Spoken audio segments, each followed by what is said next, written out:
Cerita dimulai ketika siswa bernama Taichi pergi ke bangunan tua akibat mendengar bisikan dari wanita misterius. Ia juga penasaran dengan legenda Yuko yang merupakan wanita terkutuk sekaligus korban dari suatu ritual. Sembari berjalan, Taichi mendengar bisikan, apapun yang terjadi jangan pernah melihat kaca cermin. Jika tidak, maka aneh bukan melihat hantu mengerikan, justru terdapat seorang wanita. Mengira bahwa Taichi sedang tersesat, wanita itu segera mengantarkan Taichi ke bangunan sekolah. Penasaran kenapa wanita itu bisa berada di bangunan tua, Taichi bertanya, "Kamu siapa?" Dengan wajah gamblang, wanita itu memperkenalkan dirinya sebagai Yuko selaku hantu gentayangan. Memastikan kebenaran apakah dia hantu atau bukan, Taichi segera menyentuh Yuko. Secara mengejutkan, bukan tembus pandang melainkan Taichi bisa menyentuh aset milik Yuko. Menjelaskan lebih lanjut bahwa Yuko sama sekali tidak ingat bagaimana dirinya bisa meninggal dan kenapa bisa berada di sekolah ini. Satu hal yang pasti bahwa dia telah menjadi hantu gentayangan selama 60 tahun lamanya. Bahagia karena bisa dilihat bahkan disentuh, Yuko mengajak Taichi jalan-jalan berkeliling bangunan sekolah. Sebab tidak ada jaminan di esok hari Taichi bisa melihat Yuko lagi. Sembari menikmati suasana senja, Yuko bercerita mengenai legenda tentang seorang wanita yang terjebak di sekolah akibat ritual sesat. Di detik itu juga Taichi mendapatkan penglihatan seolah memberitahu tentang kejadian mengerikan pada masa lalu.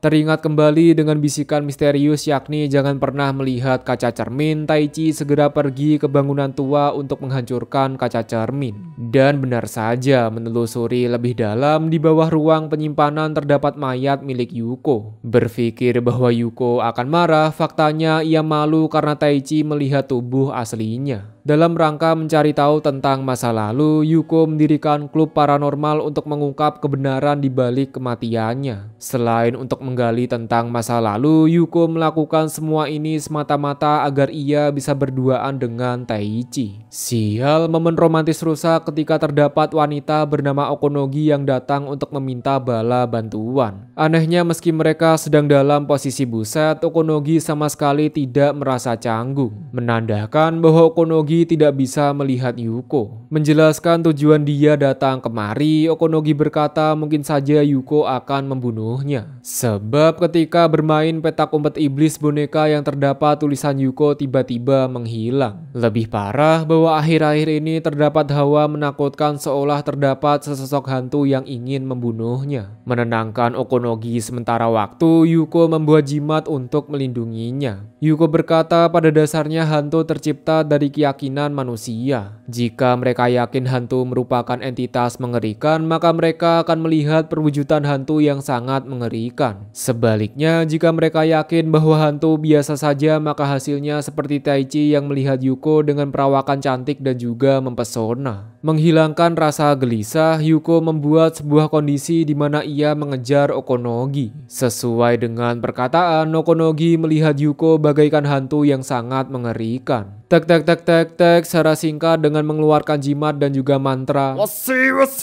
membuat Okonogi percaya bahwa hantu Yuko telah disucikan. Dengan hilangnya Yuko, memunculkan boneka yang digunakan sebagai media petak umpet iblis. Berterima kasih atas insiden boneka, Okonogi memutuskan untuk bergabung ke dalam klub paranormal. Selain suka dengan hal berbau mistis, Okonogi juga diam-diam menaruh perasaan kepada Taichi. Di detik itu juga membuat Yuko merasa sedikit cemburu karena terdapat wanita yang akan menjadi rivalnya. Keesokan harinya Taichi mendapati surat pada loker. Mengira bahwa itu adalah surat cinta, Taichi segera pergi karena tidak ingin ketahuan oleh Yuko. Membuka surat tertulis bahwa penulis ingin bertemu di belakang sekolah. Bukan pernyataan cinta, melainkan ingin membahas mengenai wanita yang selalu bersama Taichi. Langsung menuju ke intinya, wanita bernama Kirie bilang jangan pernah mendekati Yuko lagi. Sebab Yuko merupakan arwah yang menyimpan emosi negatif berupa penyesalan, penderitaan, dan juga rasa ingin balas dendam. Jika saja Taichi terus bersama, ditakutkan akan berakhir terbunuh oleh Yuko. Kirie juga berkata bahwa Yuko merupakan kakak perempuan dari neneknya yang telah meninggal 60 tahun yang lalu. Sama sepertinya bahwa Kirie mampu melihat arwah Yuko yang memiliki wujud cantik dan juga mempesona. Paling tidak sebelum Kirie melihat wujud asli dari Yuko yang menyimpan rasa dendam, penderitaan, dan emosi negatif lainnya. Mendengar akan hal itu membuat Taichi merasa sedikit ragu. Sebab seperti yang dikatakan oleh Yuko bahwa perwujudan hantu tercipta dari keyakinan manusia. Jika percaya hantu cantik maka akan terlihat cantik, jika percaya hantu menyeramkan maka hantu itu akan memiliki wujud yang sangat mengerikan. Sial, perbincangan mereka berdua ternyata didengar oleh Yuko. Berhubung cuaca hujan, mereka segera pergi ke UKS agar tidak masuk angin. Memastikan kembali, Yuko bertanya bagaimana penampilan Yuko di mata Taichi. Menjawab akan hal itu, Taichi berkata bahwa Yuko memiliki kulit mulus, wangi, putih, dan juga cantik. Di titik ini Yuko merasa bahagia karena Taichi melihatnya seperti wanita idaman para pria. Setidaknya sebelum Kirie datang untuk menyadarkan Taichi akan wujud asli dari Yuko. Dan benar saja, begitu Taichi tertampar oleh kenyataan, ia melihat wujud asli dari Yuko sebagai wanita yang sangat mengerikan. Sembari lari dari kejaran Yuko, Kirie berkata untuk membebaskan hantu gentayangan mereka harus mengubur jasad dari korban. Berhubung Taichi tahu lokasi tubuh Yuko berada, mereka segera pergi ke ruang klub paranormal, lebih tepatnya ruang penyimpanan atau basement. Sial, sesampai di sana Taichi segera ditangkap oleh Yuko. Alih-alih diculik atau dibunuh, justru Yuko meminta maaf karena telah menipu Taichi selama ini. Melihat Taichi yang sangat ketakutan, tidak memberi pilihan lain bagi Yuko untuk pergi meninggalkan Taichi untuk selamanya. Penasaran akan penyebab kematian dan tidak ingin membiarkan Yuko kesepian, Taichi mengubah keyakinannya bahwa Yuko adalah wanita cantik dan juga mempesona. Seketika itu juga mengubah wujud wanita mengerikan menjadi wanita idaman. Menelusuri lebih lanjut mengenai jasad, Taichi dan Kirie mendapati fakta bahwa Yuko terjebak di bawah basement dalam keadaan patah tulang. Satu hal yang lebih mengejutkan, ternyata di bawah basement terdapat kuil sebagaimana yang diceritakan bahwa Yuko meninggal akibat ritual. Di titik ini Kirie dibuat sadar bahwa Yuko bukanlah wanita terkutuk yang tercipta dari kebencian. Namun ketika Kirie pergi, terdapat sesosok hitam yang mengawasinya dari belakang. Masih penasaran mengenai siapa identitas arwah mengerikan membuat Kirie bergabung ke dalam klub paranormal. Mulai dari sinilah mereka semua akan mengungkap kebenaran mengenai kematian Yuko dan juga sesosok arwah mengerikan. Berhubung hantu akan muncul ketika hari menjadi malam, mereka akan mengadakan camp selama 1 hari. Selain untuk bersenang-senang, mereka ingin mencari tahu lebih lanjut mengenai arwah mengerikan. Baru saja merasa senang, Okonogi dibuat kaget melihat air keran berwarna merah seolah darah bercucuran. Menenangkan Okonogi, Taichi berkata bahwa air merah adalah kotoran karena jarang digunakan. Pada ruang penginapan terdapat buku tugas malam di mana berisi catatan orang yang berjaga pada malam hari. Konon katanya bagi mereka yang berjaga malam selalu mendengar suara ketukan misterius dari pintu dan juga jendela. Dikala hari menjadi malam, sesuai rencana Kirie dan Taichi ingin mencari arwah mengerikan sementara Okonogi akan berjaga di ruang penginapan. Dalam pencariannya, Kirie berspekulasi bahwa arwah mengerikan adalah Yuko tapi bukan Yuko yang bersama mereka. Biar lebih mudah, Kirie menamainya sebagai Dark Yuko. Seperti yang disampaikan di tempo lalu bahwa Dark Yuko tercipta dari emosi negatif seperti penyesalan, penderitaan, dan juga kebencian. Baru saja menyampaikan spekulasi, tiba-tiba Taichi menghilang meninggalkan Kirie sendirian. Mengira bahwa orang yang menculiknya adalah Dark Yuko, ternyata dia adalah Yuko yang cemburu akibat Taichi berduaan dengan Kirie. Secara singkat, setelah ngobrol-ngobrol sebentar, menghilangkan rasa cemburu pada hati milik Yuko. Akibat ditinggal sendirian, membuat Kirie menangis merasa ketakutan. Mengira Dark Yuko hanyalah spekulasi belaka, tanpa mereka sadari bahwa arwah mengerikan selalu mengawasi mereka semua. Kembali ke tempat penginapan berhubung hari sudah tengah malam, mereka semua memutuskan untuk segera tidur.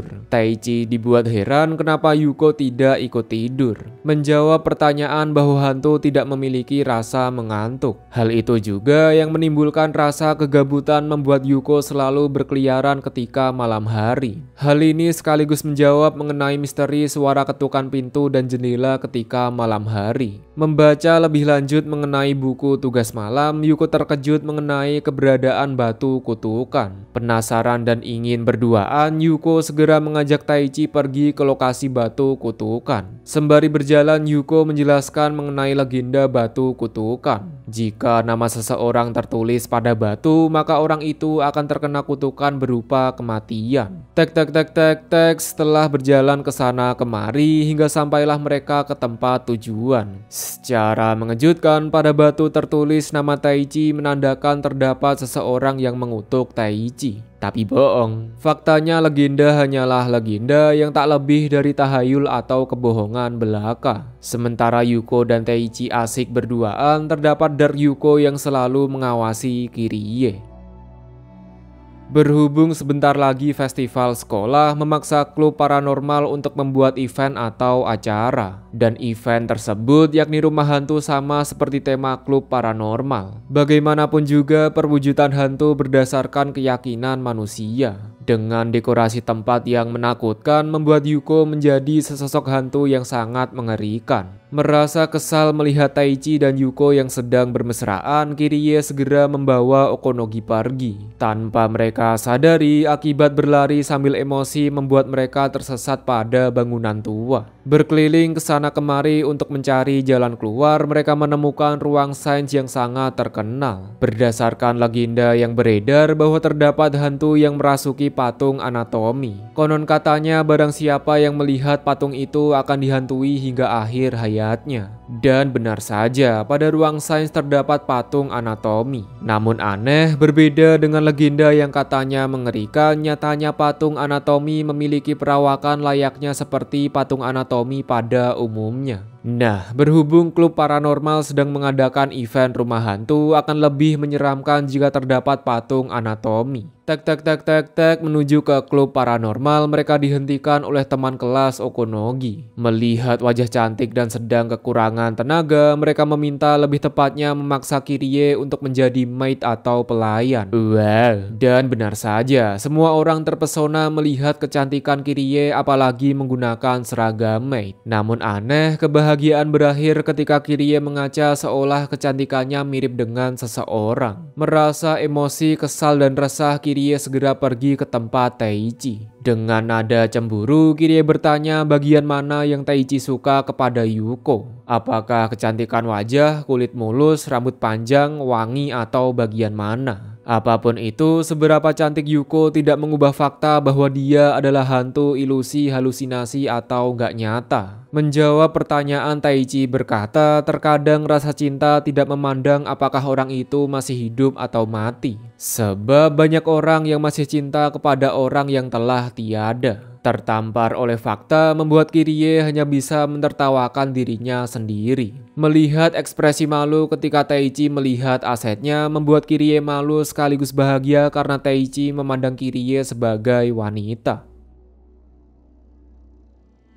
Berkat kerja keras Yuko dalam menakut-nakuti para pengunjung, membuat klub paranormal menjadi topik pembicaraan karena menampilkan hantu yang sangat mengerikan. Di saat yang sama, muncul desas-desus mengenai Akai Onna selaku wanita merah yang akhir-akhir ini muncul untuk memburu manusia. Bagi mereka yang sendirian pada sekolah, maka akan berakhir mati di tangan Akai Onna. Disebut sebagai Akai Onna karena baju berwarna merah terkena cipratan darah dari para korban. Rumor mengenai Akai Onna semata-mata cerita yang dibuat berdasarkan legenda bahwa Akai Onna merupakan perantara antara dewa dan juga manusia. Jika Akai Onna menyebut nama seseorang, maka orang itu wajib untuk dikorbankan. Sebelum membahas lebih lanjut, saya ingin menekankan bahwa semua legenda yang ada di sekolah merupakan potongan cerita dari Yuko yang terjadi pada masa lalu. Ingin menikmati festival, Yuko mengajak Taichi pergi berkeliling sekolah. Sial, momen romantis rusak ketika Akai Onna menyerang satu siswi bernama Kirishima. Sesuai dengan rumor bahwa korban dari Akai Onna akan bercucuran darah. Melihat fenomena mengerikan dan dalam rangka meredakan amarah dewa, para murid segera pergi ke klub paranormal untuk mengorbankan Yuko. Sebab Akai Onna telah menyebut nama Yuko dalam artian Yuko harus dikorbankan. Kekacauan itu mereda ketika Yuko menghancurkan kaca jendela membuat para murid ketar-ketir ketakutan. Secara mengejutkan, tak lama setelah itu Kirishima selaku korban dari Akai Onna datang untuk mengungkap suatu kebenaran. Pada dasarnya Akai Onna yang berada di sekolah adalah Kirishima itu sendiri. Hal itu ia lakukan untuk menghentikan kepercayaan orang terhadap tahayul atau cerita hantu. Sebab akibat memiliki nama lengkap yakni Kirishima Yuko membuatnya dibully karena memegang nama Yuko. Bagaimanapun juga pada akademi ini cerita mengenai Yuko sangat populer. Untuk itu, agar tidak dibully, Kirishima menyamar sebagai Akai Onna dan memberi pesan untuk mengorbankan Yuko yang ada pada klub paranormal. Jika saja Yuko telah terbunuh oleh Akai Onna, maka para murid akan berhenti membuli Kirishima karena Yuko telah tiada. Sial, rencana tersebut merupakan pedang bermata dua, bagaimana tidak? Akibat para murid gagal menemukan Yuko pada klub paranormal membuat dirinya sendiri yang akan dikorbankan. Mengingat pada nama Kirishima juga terdapat nama Yuko. Sekeras apapun Kirishima berkata bahwa Akai Onna adalah dirinya yang sedang menyamar, para murid sudah tidak percaya akibat terselimuti oleh rasa takut akan kematian. Tepat ketika para murid akan menumbalkan Kirishima, muncullah Akai Onna yang datang menghampiri mereka. Namun aneh, sesampai di tempat Kirishima, Akai Onna berkata bahwa Kirishima bukanlah Yuko yang selama ini ia cari.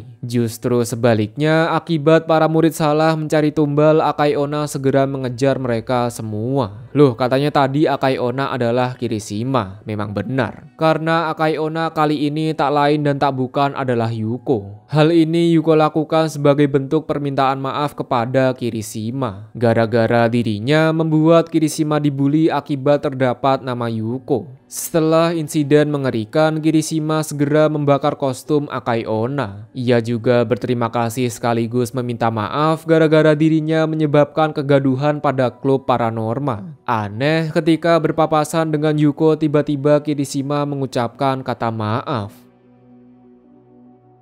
Selesai festival sekolah, klub paranormal melakukan aktivitas biasa yakni mengusir para hantu. Kagum akan kemampuan Taichi dalam mengusir hantu membuat Okonogi ingin diajari secara pribadi. Melihat Okonogi yang mulai menunjukkan rasa cinta kepada Taichi membuat Yuko menjadi semakin cemburu. Semenjak hari itu juga Yuko semakin agresif dalam mendekati Taichi. Dikala makan siang ingin lebih dekat, Okonogi memberanikan diri dalam menyuapi Taichi. Tapi hal itu segera dicegah karena Yuko cemburu melihat tindakan itu. Merasa aneh akan sikap Yuko akhir-akhir ini membuat Taichi merasa sedikit gelisah. Bagaimanapun juga, baru pertama kali Yuko menunjukkan emosi. Berbicara mengenai Yuko, sewaktu festival sekolah Kirie bertemu dengan Dark Yuko yang diselimuti oleh penderitaan dan juga kebencian. Ia berspekulasi alasan Yuko tidak pernah marah dan juga cemburu karena dia memisahkan atau mengirim emosi negatif kepada Dark Yuko. Dan benar saja, melihat Taichi dan Kirie yang sedang berduaan memunculkan rasa gelisah dan juga cemburu. Semakin Yuko merasakan cemburu, membuat keberadaan Dark Yuko juga semakin kuat. Mungkin saja Dark Yuko memiliki ingatan kelam yang telah terjadi pada masa lalu.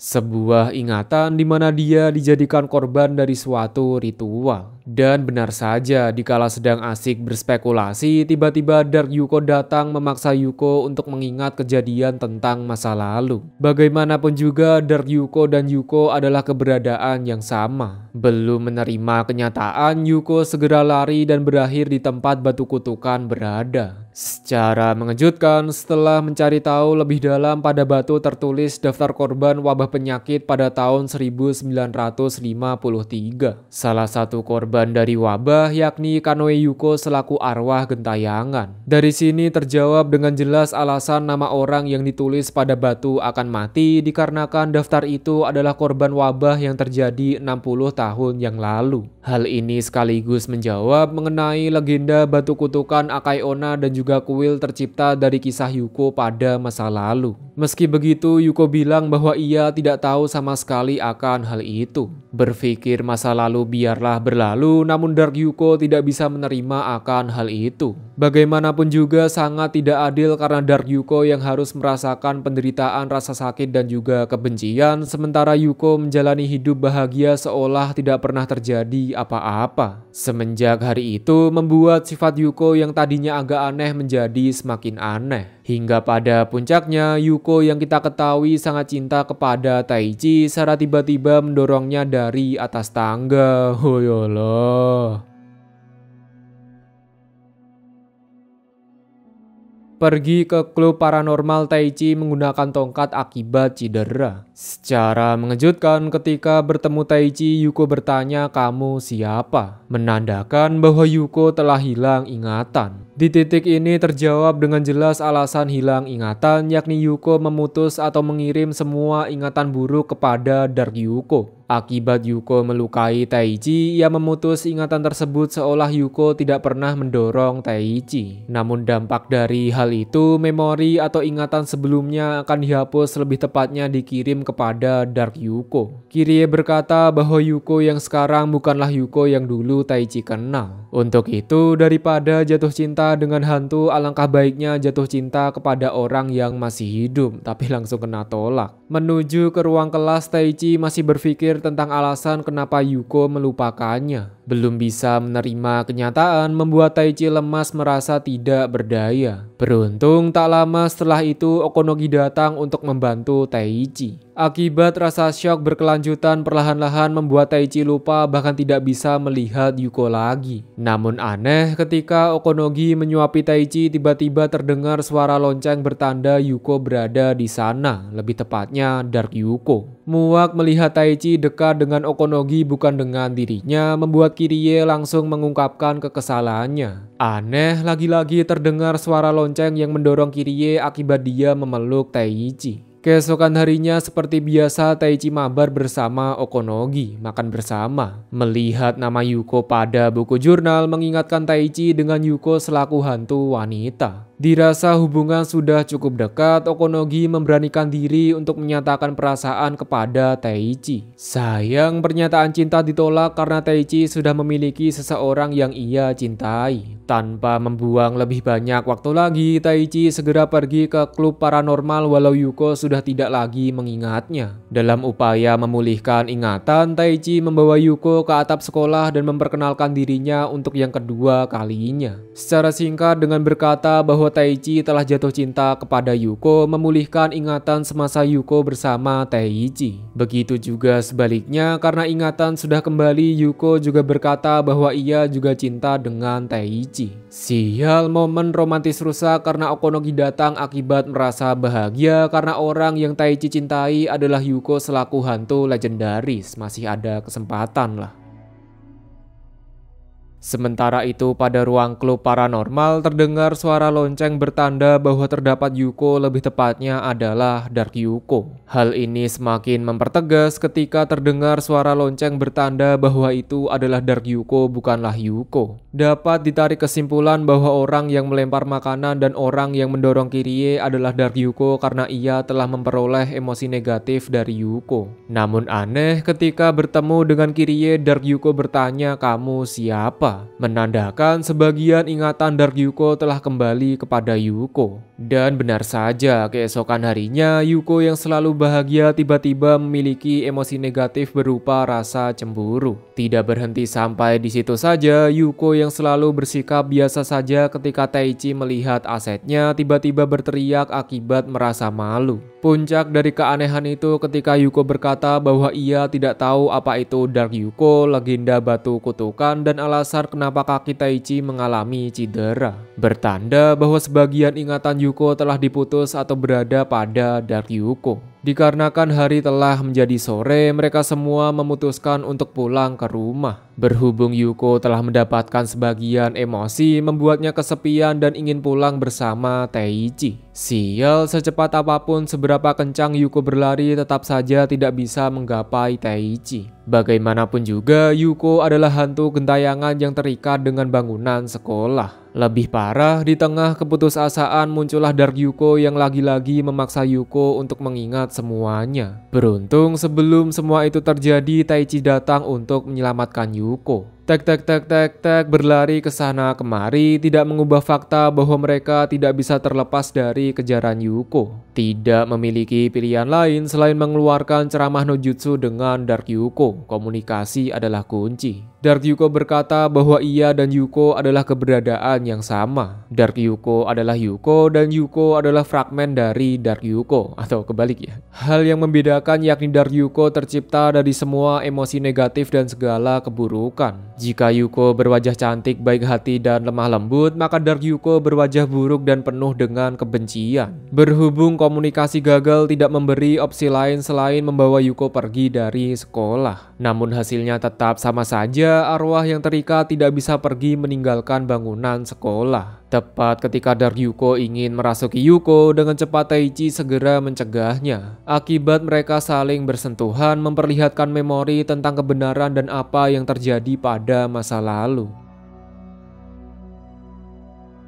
60 tahun yang lalu sebelum cerita dimulai, sebuah desa sebut saja Yomiyama telah terjangkit sebuah wabah misterius. Wabah itu membuat para penduduk jatuh sakit dan berakhir meninggal dunia. Berhubung kerabat dekat bernama Asa-chan sedang sakit, hampir setiap hari Yuko selalu menjenguknya. Bukan direspon positif, Asa-chan bilang agar Yuko tidak datang ke sini lagi, sebab cepat atau lambat ia akan mati akibat terjangkit wabah penyakit. Walau disambut dengan kata-kata pedas, Yuko percaya bahwa Asa-chan hanya sakit demam biasa. Hari demi hari desa Yomiyama diselimuti oleh ketegangan karena wabah yang tak kunjung berhenti. Penasaran mengenai wabah penyakit, Yuko dan adiknya bernama Yukariko pergi untuk mengikuti para tertua desa. Sebut saja pemimpin desa bernama Om Yanto. Mendengar isi rapat, mereka mendapati informasi bahwa para tertua desa telah terjangkit oleh penyakit. Frustasi dihadapkan dengan kematian, Om Yanto percaya bahwa wabah adalah kutukan dari dewa karena mereka telah mendirikan sekolah di atas reruntuhan kuil. Untuk itu, mereka membutuhkan pengorbanan atau tumbal untuk meredakan amarah dewa. Berhubung terdapat tahayul mengenai Akai Onna yang dipercaya sebagai perantara antara dewa dan juga manusia, Om Yanto dan warga desa sepakat untuk memilih gadis desa untuk dijadikan Akai Onna. Sial, di tengah-tengah rapat terdengar suara lonceng yang berasal dari tangan Yuko. Tidak diberi pilihan lain selain segera pergi dari tempat itu.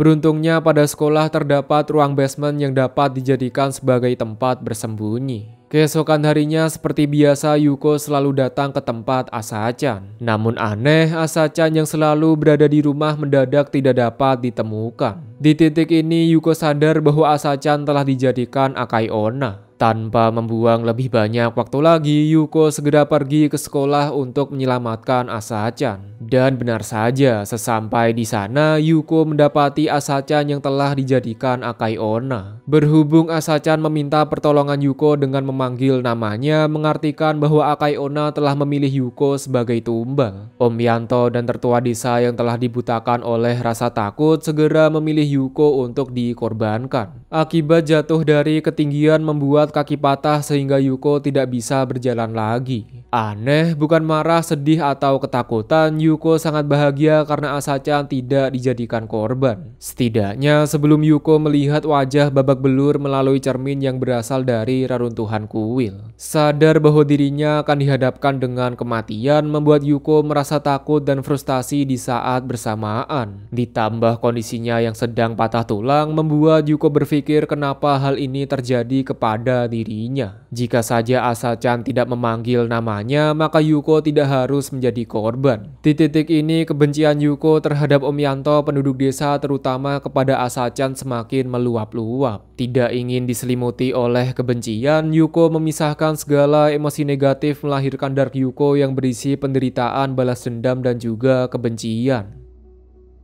Tersadar dari pingsan, Taichi berada di pangkuan Yuko. Berpikir telah pingsan selama berjam-jam, nyatanya Taichi hanya pingsan beberapa menit saja. Aneh, ketika bersentuhan mengakibatkan resonansi dengan ingatan tentang masa lalu. Lebih parah, secara tiba-tiba Yuko tidak dapat melihat Taichi. Setelah beberapa hari berlalu menyimpulkan keadaan bahwa Dark Yuko telah merasuki tubuh Taichi. Berhubung Yuko menolak keberadaan dari Dark Yuko, sama halnya Yuko juga menolak akan keberadaan Taichi. Sebab di dalam tubuh Taichi saat ini terdapat Dark Yuko. Melepas rasa rindu, mereka menggunakan buku sebagai alat komunikasi. Walau begitu, tidak bisa meredakan rasa rindu Yuko terhadap Taichi. Tak lama setelah itu, Okonogi datang memberi produk permen buatan keluarga Okonogi. Tujuan permen dibuat yakni untuk memberi nostalgia terkait rasa permen 60 tahun yang lalu. Begitu memakan permen, Taichi teringat dengan memori di mana Yuko memberikan permen ini kepada Asachan. Sadar bahwa nenek dari Kirie adalah adiknya Yuko, Taichi meminta Kirie untuk dipertemukan kepada nenek yang ternyata merupakan kepala sekolah. Berbincang-bincang sebentar, Yukariko bilang bahwa ia juga melihat kakaknya dalam wujud penuh dengan kebencian sekaligus penderitaan. Alasan kenapa Yukariko mempertahankan bangunan tua karena Yukariko percaya bahwa tubuh dari kakaknya berada di suatu tempat. Berbeda dengan Yukariko yang hanya bisa melihat Dark Yuko, justru wanita pertama yang Taichi temui yakni Yuko itu sendiri. Terkejut Taichi bisa melihat Yuko versi cantik, seketika Yukariko berkata mungkin saja Taichi mewarisi perasaan cinta sama seperti neneknya. Nenek yang dimaksud yakni Asachan selaku Akai Onna sekaligus orang yang Yuko sayangi. Tanpa perlu banyak basa-basi, Taichi segera pergi ke klub paranormal. Berhubung Yuko tidak bisa melihat, Taichi segera menghancurkan benda kenangan masa lalu milik Yuko yang berada di klub paranormal. Marah karena benda berharga dihancurkan memunculkan emosi negatif pada tubuh Yuko. Namun berkat kembalinya emosi, kini Yuko dapat melihat Taichi dan juga Dark Yuko. Masih menolak akan keberadaan sisi gelap, Yuko berkata bahwa sesosok hitam bukanlah dirinya. Dark Yuko segera berkeluh kesah bahwa Yuko merupakan wanita egois karena hanya ingin merasa bahagia saja, sementara yang menanggung penderitaan dan kebencian adalah Dark Yuko. Dikarenakan Taichi sudah tahu tentang semua penderitaan yang Yuko alami, ia berkata sudah sewajarnya Yuko memiliki rasa dendam dan kebencian atas hal yang telah menimpanya. Berhubung Taichi menerima Dark Yuko atau sisi gelapnya, mereka memutuskan untuk bergabung menjadi Yuko seutuhnya. Dengan bergabungnya mereka berdua mengembalikan segala emosi hingga ingatan pahit yang terjadi pada masa lalu. Sembari menikmati suasana senja, Taichi bilang bahwa Asachan yang Yuko sayangi adalah neneknya Taichi. Sadar bahwa pengorbanan di masa lalu mempertemukannya dengan Taichi menghilangkan segala kebencian dan penyesalan pada masa lalu. Sayang, momen bahagia sirna karena perlahan-lahan tubuh Yuko mulai menghilang.